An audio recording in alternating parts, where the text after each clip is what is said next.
හරිම සුමුදුයි.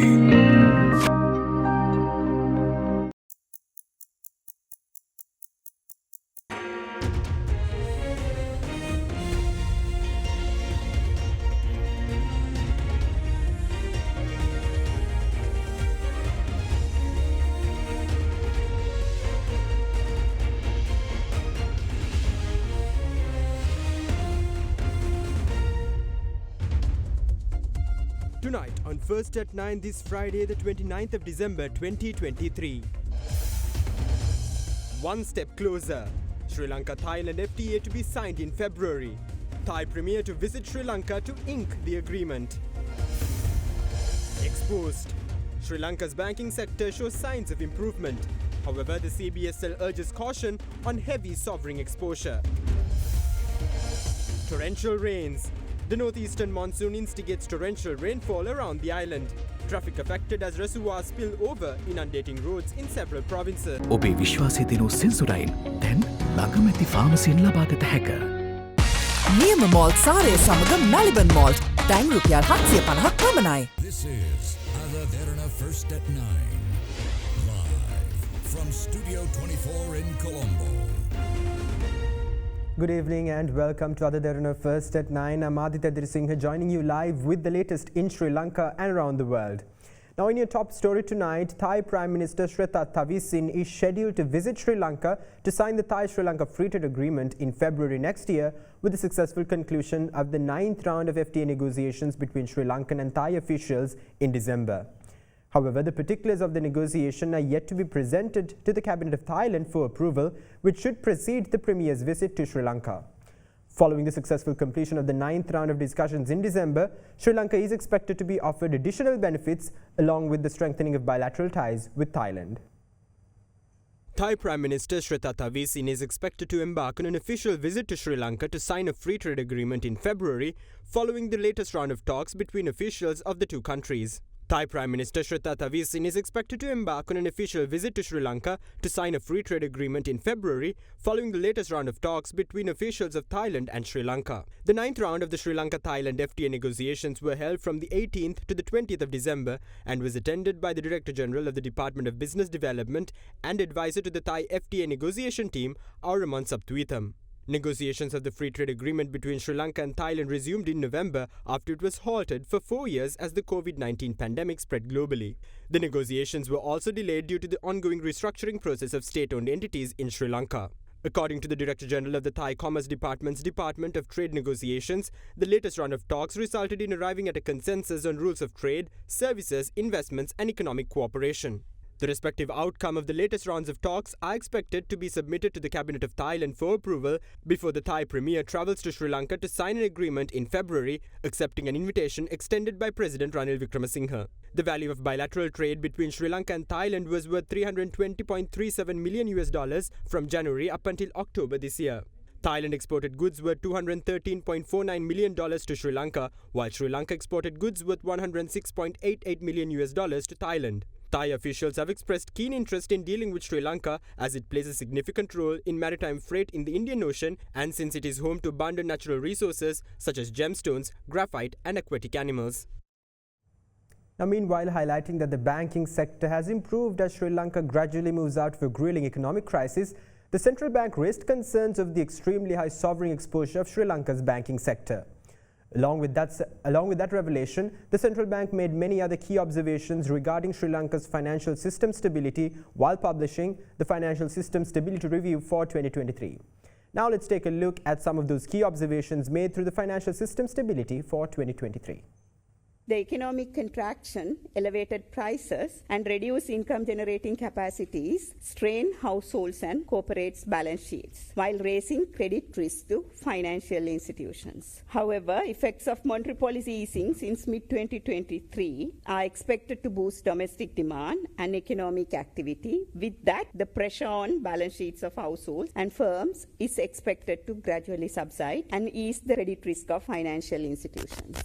Under the domestic debt optimization process, the government securities held by the banking sector was excluded. Then after DDO, market sentiments improved, Sri Lanka's long-term local currency ratings improved and yields reduced, partially correcting interest rate imbalances. With the envisaged conclusion of EDR, further adjustments in the market rates and sentiments are expected. Financial markets, which witnessed extreme turbulence in 2022, demonstrated signs of stabilization from the beginning of 2023. The share market volatility gradually declined in 2023. ASPI and S&P SL20 index grew by 24.9% and 15.7% year to date. When come to government securities market, IMF EFF program approval, completion of DDO, reduction of inflation and inflation expectations, and monetary policy easing alleviated the strains in government securities market and eased yield to some extent. We saw yields adjusting downward. However, continued high yields on government securities could result in a downward rigidity in lending rates. Majority of T-bill issuance constituted of 91-day T-bills. Foreign exchange market remained less volatile, while the liquidity deficit in the domestic money market declined significantly. With the approval of the IMF EFF in March 2023, receipt of funds from ADB and World Bank increased inflows through export receipts, conversions, worker remittances, positive momentum in tourist arrivals, and restrictions on importation, which were in effect, the rupee appreciated. However, rupee depreciation pressures surfaced during July to October, primarily due to forex demand required to facilitate the SLDB exchange under the DDO. Banking sector, which was affected by the recent economic crisis, showed signs of improvement by the third quarter of 2023. A gradual increase of banking soundness index from its lowest level was observed. Overall default risk of the banking sector remained high, while some stabilization of the risk was witnessed during Q3. Then there's another concern. So sovereign exposure of the banking sector increased to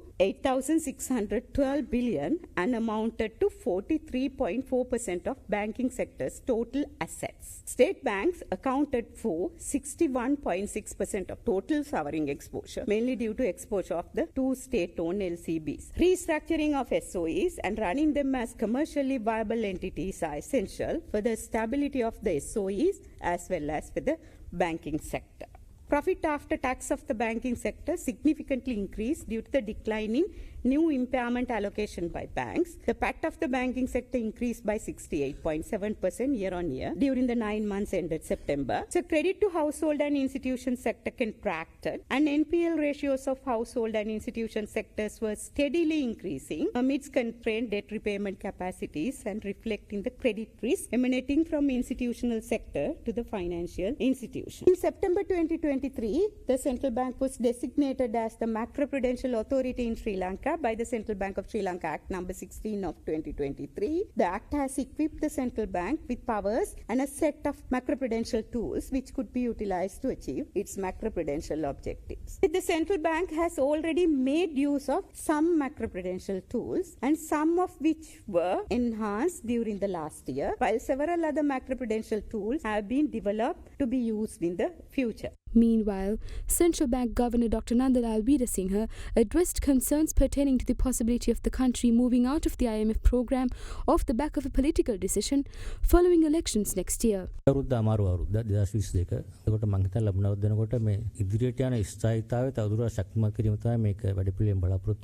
සස්වික් මේ ප්‍රතිපත්තියම කියන එක නේ මේ දිශාවට යන්න ඕන කියන එක. කාලයට ගැළපෙන ආකාරයට ප්‍රතිපත්ති වෙනස් කර ගැනීම කොහොමත් ඊළඟ අවුරුදු 4 තුර මොන රජාවත් ඒ ජාතන මුලන්වත් එක්ක කරගෙන යන්න පුළුවන්. ඒකේ බාධාවක් නැහැ. නමුත් ඒකේ තියෙන්නේ වැඩසටහන සමග ඉදිරියට යන්න ඕන ජාත්‍යන්තර සහාය ලබා ගැනීමට. මේ පදනම මත තමයි අපිට ණය දීපු විදේශ රජයවල් සහ වාණිජ්‍ය වශයෙන් ණය දීපා ඇතන ඒ සහතිකය දෙන්නේ සහ ණය සහනය ලබා දෙන්නේ මේ වැඩපිළිවෙල ඉදිරියට යනවා කියන අන්ඩර්ස්ටෑන්ඩින් එක මත.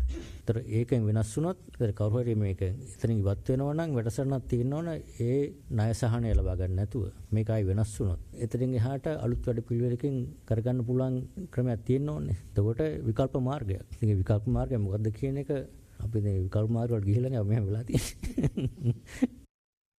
Now, further following the subject of Sri Lanka's economy, in 2022, Sri Lanka faced the grueling consequences of a lack of foreign exchange as Sri Lanka went through its worst economic crisis post-independence. Revealing a major impediment to the inflow of foreign exchange to the country, Minister of Justice Dr. Vijay Rajapaksa reveals that Sri Lankan exporters collectively hold around $56 billion abroad, while the country owes $41 billion in foreign debt. Alleging that the Central Bank of Sri Lanka has failed to take action in this regard, the Minister of Justice claimed that a new financial authority will be set up to address concerns pertaining to the country's internal financial infrastructure and foreign exchange management.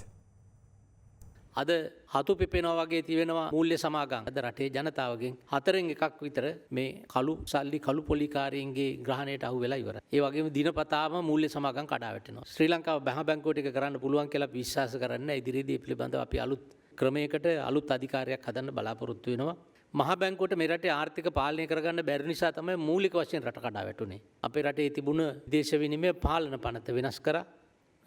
Ajith Nivard Cabraal මහ බැංකුවේ අධිපති වුණ දවස් ඉඳලා තමයි මේක පටන් ගත්තේ. අපි දිගින් දිගටම කියලා තියෙනවා මේ රටේ නිර්යාතකයෝ පිට රටවල් වල හංගගෙන තියෙන මුදල් ප්‍රමාණය අපිට නිල වශයෙන් හොයාගන්න ක්‍රමයක් නැහැ. මහ බැංකුව මේ පිළිබඳව කටයුතු කරලා නැහැ. අඩු ගානේ බිලියන 55කට 56කට වැඩි ප්‍රමාණයක් තියෙනවා කියලා ජාත්‍යන්තර දත්ත වලින් වාර්තා වලින් පෙන්නලා තියෙනවා. කවුරුත් මේක ප්‍රතික්ෂේප කරලත් නැහැ. ඉතින් අපි ණය වෙලා තියෙන්නේ රටක් විදිහට බිලියන 41යි පිට රටට. ඒතර බිලියන 56ක් කියන්නේ ඊට වැඩිය විශාල සංඛ්‍යාවක්. නම් මේ රට ණය රටක් වෙන්න බෑනේ.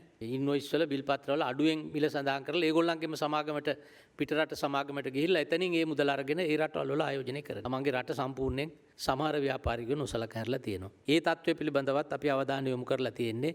ඊළඟට මහ බැංකුව සම්පූර්ණයෙන්ම ස්වාධීන ආයතනයක් විදිහට අලුත්ම පනතක් මහ බැංකුවට ඉදිරිපත් කරා. අද එය ස්වාධීන ආයතනයක් විදිහට කටයුතු කරනවා. Now, meanwhile, Minister of Buddha Sasana, Religious and Cultural Affairs Vidura Vikramanayake emphasized that his ministry will and institutes under its purview will introduce financially feasible projects in 2024. He went on to say that his ministry does not want to depend on the treasury anymore. Now, let's hear more on this from Minister Vidura Vikramanayake himself on our next segment, 2024 and beyond.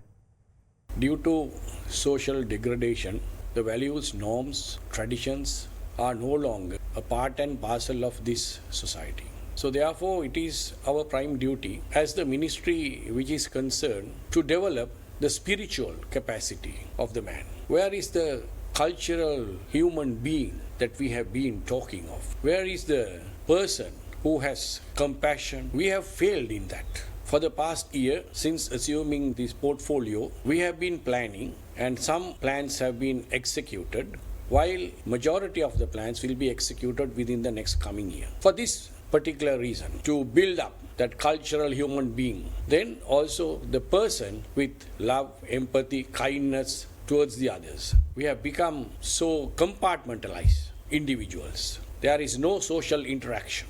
In short, we have become so selfish. So we have to break this. There should be cohesiveness among one another, among religions, among subcultures, under this genetic culture of Sri Lanka. This has to be transformed. These values, traditions, norms, that could be altered, of course, with time. But our heritage, customs, those things should be carried on, depending the needs of the time. Heritage and culture is not a commodity that can be exchanged, or it is not for sale. The moment we sell our heritage and culture, that is the end of our civilization. Let us work towards thriving on our heritage culture for a better future. And we have to always let the people participate in this process. 2024, that is what we will be doing. Maybe with the museum department, with the archaeology department, with the archives, cultural department, also with the other institutes. We believe that there would be less friction with the society. We have to respect the views, thoughts of the others. But that doesn't mean we should cast away what we have cherished as a nation. More we become against one another, it is easy for outsiders to conquer us.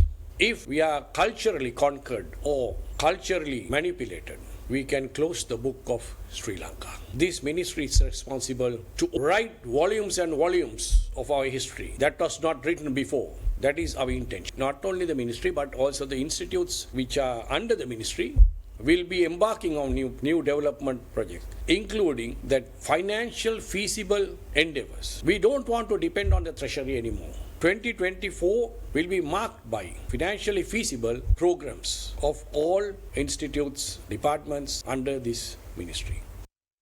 Now, following the latest weather updates, the northeastern monsoon rains have activated in the island, affecting several provinces, including the northern, north central and eastern provinces.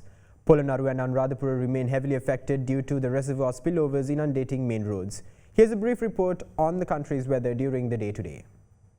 In the last few months, torrential rains ensued over several parts of the island. However, with the seasonal northeastern monsoon making its way towards Sri Lanka, the northern, north central, eastern and Uva provinces have recorded higher amounts of rainfall compared to the other provinces in recent times. This inclement weather condition affecting those provinces is expected to continue until February. During the last 24-hour cycle, which ended at 8 a.m. today, the highest rainfall was reported from Rufuskulam area in Anpara at 170 millimeters. In the north central province's Polonnaruwa district, heavy rainfall led to the inundation of the Polonnaruwa-Batiklo main road. As a result, steps were taken by the authorities to halt light vehicle traffic on the road from 2 p.m. yesterday. However, this morning, the road was completely closed for transportation following the opening of the sluice gates of the Parakrama Samudra, which further exacerbated the already perilous situation in the area. As a result, accessing locations between the Manampitiya-Kaduruwela stretch along the Polonnaruwa-Batiklo main road became possible only by train. Meanwhile, torrential rains affecting Polonnaruwa have raised the water levels of the Angamadilla Anicut. As a result, hydro engineers warn of the possibility of water levels of the Mahaveli River rising due to the constant supply of water released from the Angamadilla Anicut to the Mahaveli River. The inundation of the Somavati sacred site clearly depicts how the northeastern monsoon has affected the Polonnaruwa district. In the Anuradhapura district, meanwhile, the sluice gates of the Kalavawa have been opened up to 16 feet as heavy rains have filled the reservoir up to its brim. Due to the spillover of the Kalavawa, the stretch of road between the Aukana Bridge and Walavegama Bridge of the Kalavawa-Tamuttagama road was inundated. As a result, the inundated stretch of road was closed for traffic. In the meantime, a similar incident was reported in Dambulla after water spilled from the Kandalama reservoir inundating the Dambulla-Vavala main road. As a result, only buses were allowed to use the Dambulla-Vavala main road. Further, both small and large-scale reservoirs in the Dambulla area have reached spillover level due to heavy rains. In the Monoragala district, meanwhile, all sluice gates of the Veheragala reservoir were opened after its water reached spillover level. As a result, the water level of the Manikganga has risen, prompting the devotees of the Kataragama Devalaya to use the river with caution. In other parts of the country, the spill gates of the Victoria Reservoir in Kandy, the Rajangane Reservoir in Anuradhapura, and the Murtawala Reservoir in Hambantota were opened after they reached the spillover levels. In its weather forecast, the Met Department said heavy rains will occur at times in the eastern and Nuwa provinces and in the Polonnaruwa, Matale, Nuwara and Hambantota districts. The department stated fairly heavy showers about 75 millimeters are likely in some places. Several spells of rain are expected to occur in the northern province and in the Anuradhapura and Kandy districts. Now in other news, the Minister of Finance has announced that in accordance with the 2023 budget provisions approved by Parliament, the Treasury has disbursed the required funds for all invoices certified by government agencies until the 15th of December 2023. According to the PMD, 2023 stands out as the only year in the past 25 years where all approved payments have been settled within the financial year. The Treasury has ensured the proper disbursement of funds for the retirement gratuities of officers who have retired from December 2022 up until the 19th of December 2023. This includes the settlement of arrears for retirement gratuities that should have been paid over a span exceeding 18 months leading up to the mentioned date. Now, meanwhile, the police were able to successfully apprehend 1,375 out of a total of 4,665 criminals listed by the Police Narcotics Bureau. During the past 24 hours, a total of 1,467 suspects were arrested, out of which 57 suspects are being investigated on detention orders. With that, let's take a look into the latest on the Yuktiya Special Operation continued today. The Yuktiya Special Operation executed to curb and control the island-wide distribution of narcotic substances continued through the course of the day today. During an operation conducted as part of the Yuktiya Operation, a drug dealer named Amalindika was apprehended by the Mirihana police. The suspect had been travelling on a motorcycle when he was stopped by the police and inspected. The police were able to seize 6,390 milligrams of heroin in the suspect's possession. Following the apprehension of the suspect, the police proceeded to inspect his residence in Madivela, while residents set dogs against the officers in an attempt to prevent them from entering the premises. Amid the hesitation of residents, investigations were carried out which led to the discovery of 15 grams of heroin within the residence. The police highlighted that the residents will be taken into police custody upon failure to prove its legal ownership. The suspect will be presented to the Gangodwili magistrate today. Meanwhile, a money laundering investigation was launched today on a hotel which is suspected to be maintained by Shiran Basik, a large-scale drug trafficker hiding in Dubai under an alias. It was revealed that the hotel in Dehiwala is an unauthorized construction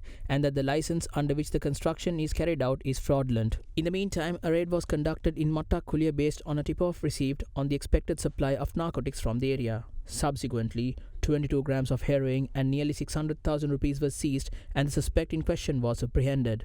The suspect who was apprehended was revealed to be an individual under the alias Kadirana Wattegona. During the latest Yukti operation, 1,467 suspects were arrested over drug-related criminal activity within the past 24 hours, of which 56 suspects are being investigated on detention orders. Further, 51 suspects were directed to rehabilitation. The police managed to successfully apprehend 1,375 out of 4,665 listed criminals of the Police Narcotic Bureau.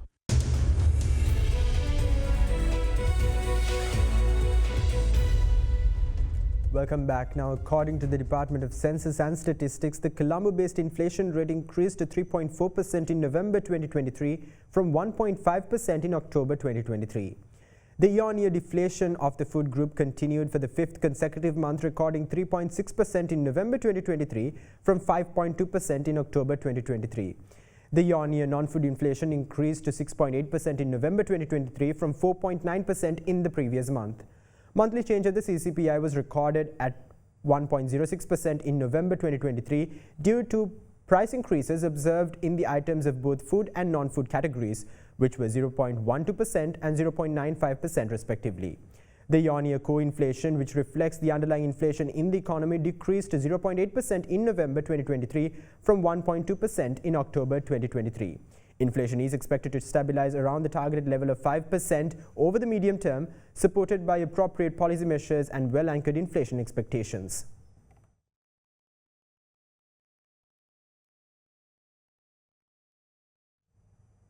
Now, meanwhile, the Colombo Stock Exchange closed in green today, aided by gains in financial stocks. The Colombo Stock Exchange all-share price index climbed 0.26% to settle at 10,654.16 points, snapping 2 consecutive weeks of losses. LLC Finance and LLC Holdings were the top gainers on the index, rising 6.8% and 2.2% respectively. Trading volume on the ASPI rose to 29.2 million shares from 26.7 million shares in the previous session. The S&P Sri Lanka 20 meanwhile climbed 0.47% to end at 3,068.36 points. The market's turnover rose to 642.4 million rupees from 471.6 million rupees in the previous session.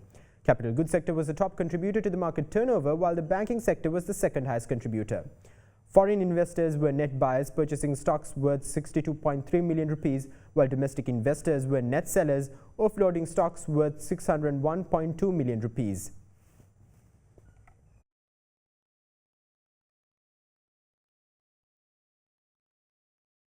Now let's take a look at the rupee's performance during the day.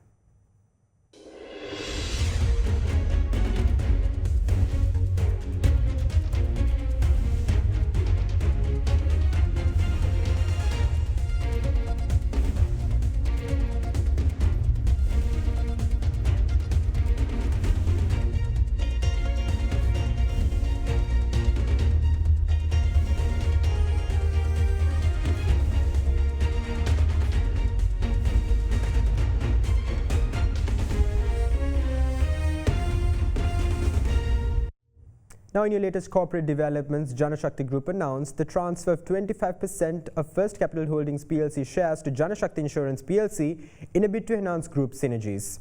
In the meantime, Sepatha Finance announced the opening of the 47th branch in Badulla. With that, let's take a look at our corporate news segment for the evening.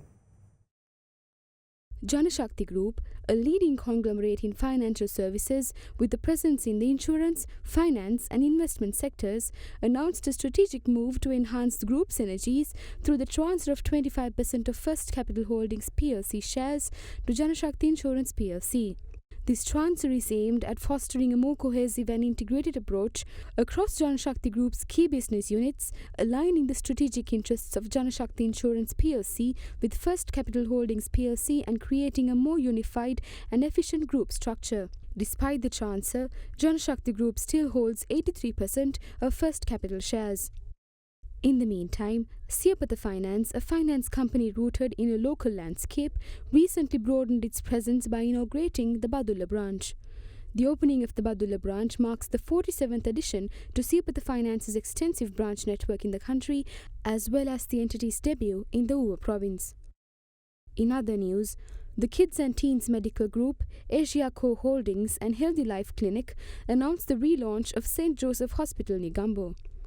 Following its recent acquisition, the hospital has undergone an extensive upgrade, refurbishment and augmentation of medical resources and infrastructure, making a significant milestone in the enhancement of healthcare services in Sri Lanka. St. Joseph Hospital in Negombo will be the first hospital in Sri Lanka to accept insurance for outpatient department services.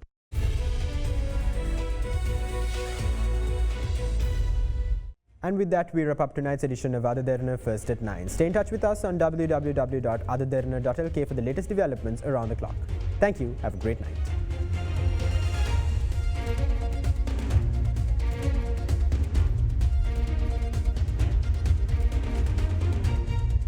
For news and information you can trust 24 hours a day, visit AdaDerana.lk.